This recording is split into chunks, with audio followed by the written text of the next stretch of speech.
వేదిక మీద ఉన్న పెద్దలు కేవీఎన్ రెడ్డి గారికి వ్యవసాయ కమిషన్లో మెంబర్గా ఉంటూ బాధ్యతగా ఇక్కడికి రావటం, గతంలో కూడా సేవ కార్యాలయానికి అనేక సార్లు వచ్చి అనేక విషయాలు చెప్పడం జరిగింది. ఆయనకు మహిపతిరావు గారికి ఎన్నో ఏళ్ళ నుంచి వ్యవసాయం చేస్తున్న మీకు అభినందనలండి. అలాగే సాగుబడి ద్వారా రాంబాబు గారు, సుభాష్ పాలేకర్ గారు వ్యవసాయ విధానంలో పండిస్తున్న రైతులను, ప్రతి రైతును ఒక కొత్త కోణంలో చూపిస్తూ ఆ కథనం చదివితే వ్యవసాయం చేయాలనే కోరిక కలిగిస్తూ నిరంతరం అక్షరంతో వ్యవసాయం చేస్తున్నాడు రాంబాబు గారు మనందరి కోసం. అలాగే 2012లో మాతా నిర్మలానంద యోగ భారతి అమ్మతో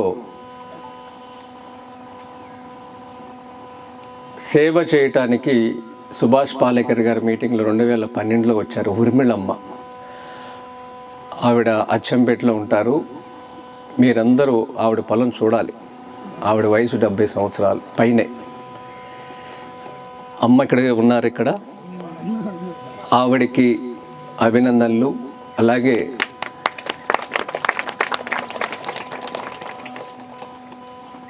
పశు వైద్యులు డాక్టర్ మధు గారు.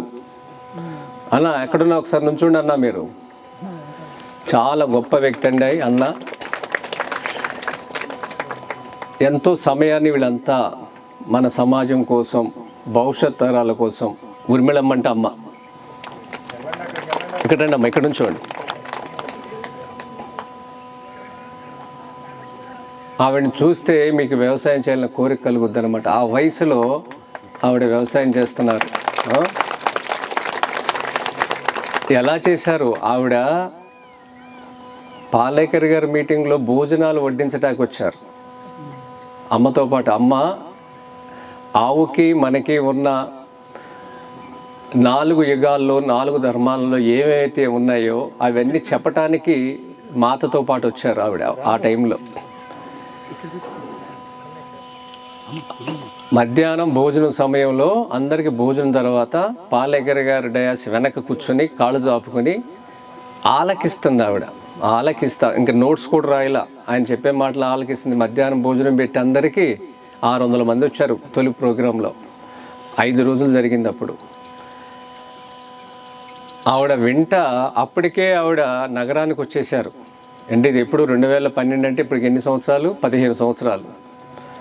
అప్పటికే హైదరాబాద్ వచ్చి వాళ్ళ అబ్బాయిల దగ్గర ఉంటున్నారు. అలాంటిది ఆ కార్యక్రమం విన్న తర్వాత మళ్ళీ వెళ్ళిపోయి అక్కడ వ్యవసాయం చేస్తా ఇప్పటికీ అక్కడే ఉంటున్నారు అచ్చంపేటలో. ఇది కదా ప్రేరణ అంటే, ఇది కదా స్ఫూర్తి అంటే కదా. ఎవరి కోసం అవి మొదలుపెట్టారు ఆవిడ? ఎవరి కోసం? ఇక్కడికి ఎవరైతే వచ్చారో 30 నుంచి 40 సంవత్సరాల వాళ్ళు, మీ కొడుకుల కోసం మీరు చేయాలి. 40 నుంచి 60 ఏళ్ళు ఎవరు వచ్చారో మీ మనవాళ్ళ కోసం మీరు చేయాలి. మీకోసం ఎవరు రాలేదు, ఇది నేను అనుకోవటం. అంతే కదా, అంతే కదా. వాళ్ళ కోసం మీరు వచ్చారు. చెప్పండి, మీ అందరికీ ఈ ప్రకృతి వ్యవసాయం, సుభాష్ పాలేకర్ కృషి వ్యవసాయ విధానంలో 5 దొంతర్ల పంట మీద ఒక పూర్తి అవగాహన, ఆత్మవిశ్వాసంతో సాయంత్రం మీరు వెళతారు. ఏమైనా సందేహాలు ఉంటే నేను రాత్రి కూడా ఇక్కడే ఉంటా. 1 గంట మీతో నేను మాట్లాడతా. ఎందుకంటే రేపు కూడా ఈ కార్యక్రమం ఉంది కాబట్టి. అసలు మీరందరూ వచ్చింది దీనికి. మీ మనసుల్లో ఏమేమి ఉన్నాయి? మీకు ఎక్కువ డబ్బులు కావాలా, ఎక్కువ ఆరోగ్యం కావాలా? ఎక్కువ ఆరోగ్యం ఎంతమందికి కావాలో చేతులు ఎత్తండి. అందరికీ కావాలి. మాకు ఆరోగ్యంతో సంబంధం లేదు, ఏదేదో మీరు 3 లక్షలు చెప్తున్నారుగా ఎకరానికి, ఈ ఎక్కువ డబ్బులే కావాలన్న వాళ్ళు ఎవరో చేతులు ఎత్తండి. ఒక చెయ్యి పైకి లేగట్లా, చూసారుగా. మీరందరూ కూడా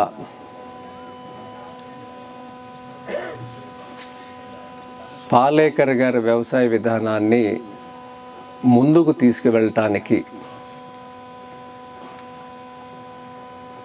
భగవంతుడు మిమ్మల్ని ఇక్కడికి పంపించాడు. ఈ ప్రోగ్రాం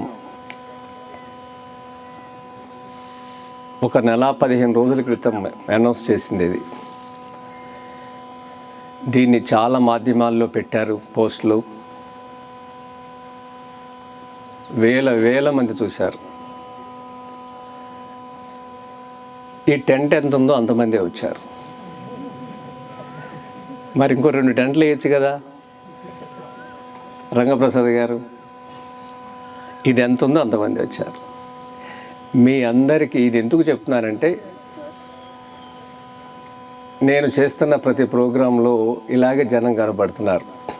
ఇంతమంది ఎందుకు వచ్చారంటే, మీతో ఒక పవిత్రమైన బాధ్యత మీ భుజాల మీద పెడుతున్నాడు కృష్ణ భగవానుడు. అందుకే మిమ్మల్ని ఇక్కడ పంపించాడు. అందరూ రాలా కదా. దీన్ని మీరు ప్రచారం చేయాలి ఆచరిస్తూ. నేను కోరుకునేది అది. మీరు ముందు ఆచరించాలి, తర్వాత నోరు విప్పాలి, మాట్లాడాలి. నోరు విప్పకపోవటం వల్లే జరుగుతుంది. ఇది కాదు అని కొంతమంది అంటున్నారు. మేము పాలేకర్ గారు ఎవరైనా సరే ఎకరాలు దీన్ని పెంచమని ఎవరూ చెప్పట్లేదు. ఇది అర్థం చేసుకోవాలి మీరంతా. మీ ఇంటి కోసం, ఫస్ట్ మీ ఇంటి కోసం, మీ పిల్లల కోసం, మనవాళ్ళ కోసం ఒక్క యూనిట్ పెట్టుకోండి. ఇప్పుడు ఆయన కూడా రంగప్రసాద్ గారు నవంబర్లో ఇక్కడ పెట్టినట్టున్నాం. నవంబర్లో అంటే ఎంత పెట్టారండి? ఒక ½ ఎకరా, 1 ఎకర్ చేశారు. మరి ఇన్ని ఎకరాలు ఉన్నా కూడా ఆయన 1 ఎకరమే చేశారు కదా. మీకున్న భూమిలో ఒక యూనిట్ అంటే 400 గజాల స్థలం. ఇదంతే ఒక యూనిట్ అంటే 400 స్క్వేర్ యార్డ్లో ఒక నమూనా తయారు చేసుకోండి ఫస్ట్, లేదా 1/2 ఎకరం చేయండి. దీనికి ఖర్చుల గురించి తలలు పట్టుకోవాల్సిన పని లేదు. దీంట్లో వచ్చే లాభాల గురించి కూడా మీరు ఆలోచించాల్సిన పని లేదు. ముందు మీ 3 పూట్ల మీ ప్లేట్లో ఈ ఆహారంతో తినటానికి మాత్రం పెట్టుకుని చేస్తాం. మొదలు పెట్టండి. అమ్ముకోవటం, మిగుల్చుకోవటం అవన్నీ తర్వాత మాట్లాడుకుందాం. అనుభవం వచ్చినాక దీన్ని మీరు ఎంతవరకు చేస్తారనేది మీకు ఒక స్పష్టమైన అవగాహన వచ్చేస్తుంది. 1 సంవత్సరంలోకి వచ్చేస్తుంది. తర్వాత మీరు పెంచుకోండి. ఏది ఏమైనా ఈ నమూనాలు 2 ఎకరాలకు మించి ఎవరు చేయలేరు. 2 ఎకరాలకు మించి చేయలేరు. ఎట్లా? మీరు కుటుంబ సభ్యులు దీంట్లో భాగస్వాములు అయితే 2 ఎకరాలు చేయగలుగుతారు. పని వాళ్ళు పెట్టుకుని చేస్తున్నప్పుడు మనకి డబ్బులు కనపడవు. ఎందుకంటే అంకిత భావంతో పనిచేసే మనుషులు లేరు. అన్నం చెడిపోయింది, మనిషి చెడిపోయాడు. అందుకనే పనులు సాగట్లేదు. దీనివల్ల లాభ నష్టాలతో చూసుకున్నప్పుడు దీని మీద చెడు ప్రచారం చేస్తున్నారు. ఇది లాభ నష్టాలకు సంబంధించిన విషయం కాదు. ఇది మంచి చెడుకు సంబంధించిన విషయం. ఆరోగ్యానికి అనారోగ్యానికి సంబంధించిన విషయం. మనం బతకటానికి సంబంధించిన విషయం. భూమిని బతికించడానికి సంబంధించిన విషయం. ఐసీయూలో ఉంది కదా భూమి కదా, ఎమర్జెన్సీ వార్డులో ఉందా లేదా? ఉంది కదా. మనం అత్యవసరమైన వైద్య పరీక్షలు చేయటానికి మిమ్మల్ని ఇక్కడికి పంపించాడు. మీరు డాక్టర్లు అవ్వాలి. భూమిని బాగు చేయటానికి 5 దొంతల నమూనా, సౌభాగ్యం నమూనాని విధిగా మీ పొలాల్లో మీకున్న భూమిలో ఒక 1/2 ఎకరం నుంచి 1/2 ఎకరం చేసుకోండి. దానికోసమే ఈ క్లాస్. మరిన్ని అప్డేట్స్ కోసం బ్యాక్ టు రూట్స్ యూట్యూబ్ ఛానల్ని సబ్స్క్రైబ్ చేసుకోండి.